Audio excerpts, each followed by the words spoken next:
awesome. Good morning, everyone. Good morning.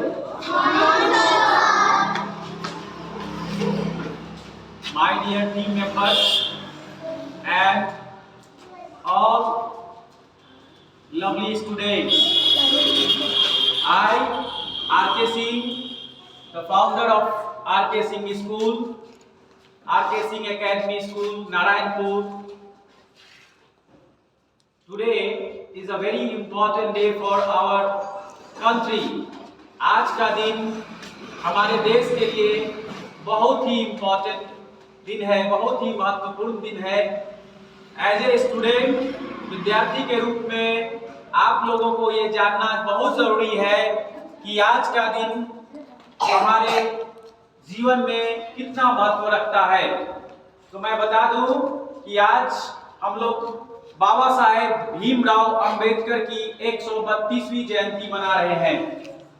तो उससे पहले कि मैं आपको बता दूं कि बाबा साहेब भीमराव अंबेडकर कौन थे, कहां से बिलोंग करते थे, हमारे देश के लिए उनकी क्या उपलब्धियां रही है, ये सब जानना बहुत जरूरी है आपको। तो मुझे उम्मीद है कि आप लोग कुछ लोग जानते भी होंगे, बच्चे, छोटे बच्चे तो नहीं जानते होंगे कि ये कौन व्यक्ति है, क्या इनका काम है, सर क्या बता रहे हैं।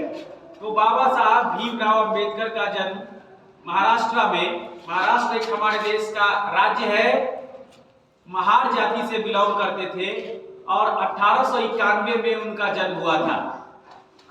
बाबा साहेब भीमराव अंबेडकर अपने माता पिता की 14वीं संतान थे।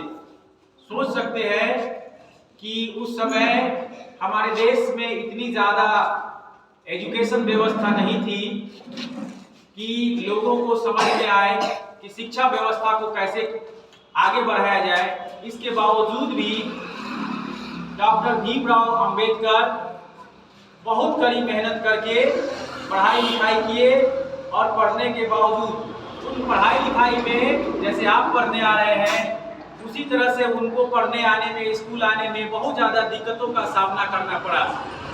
मैं वेरी शॉर्ट और कम समय में ये बताना चाहता हूँ आपको, आने वाले और भी दिनों में और धीरे धीरे चीज़ें समझ में आएगी आपको। आप इतना समझ लीजिए कि बाबा साहब भीमराव अंबेडकर बहुत सारी पढ़ाइयाँ पढ़े और पढ़ने के बाद जिस कम्युनिटी से, जिस समुदाय से बिलोंग करते थे उसको काफ़ी पीछे रखा जाता था। उसके बावजूद भी वो समाज के लिए, देश के लिए बहुत सारा योगदान किया और हमारे देश की आज़ादी के बाद जो मुझे एक संविधान मिला, यानी एक लिखित कानून मिला, उस कानून को डिजाइन करने में, बनाने में बाबा साहब अंबेडकर का महत्वपूर्ण योगदान था। यानी अब संविधान की बात थोड़ा सा मैं बता दूं तो संविधान क्या है, यानी हमारे देश का लिखित कानून, देश कैसे चलता है इसको चलाने के लिए, बताने के लिए बाबा साहब ने और हमारे देश के बहुत सारे एजुकेशनिस्ट, डॉक्टर राजेंद्र प्रसाद, सुचेता कृपलानी, बहुत सारे लोगों ने मिलकर के करीबन 300 लोगों ने ड्राफ्ट किया कॉन्स्टिट्यूशन का और 2 वर्ष 11 महीना 18 दिन में संविधान बन के तैयार हुआ। उसमें उस संविधान में हमारे बाबा साहब अंबेडकर का बहुत बड़ा योगदान रहा। और आज 26 जनवरी 1950 यानी जिस दिन हम लोग गणतंत्र दिवस मनाते हैं, उस समय से लेकर के आज तक संविधान में बहुत सारे बदलाव हुए और आगे होते जाएंगे। उस संविधान के निर्माताओं के रूप में हम बाबा साहब को जानते हैं और उसके साथ साथ समाज को जोड़ने का काम, इसीलिए इक्वालिटी डे, समानता दिवस के रूप में आज पूरी दुनिया, पूरा देश मना रहा है बाबा साहब की जयंती।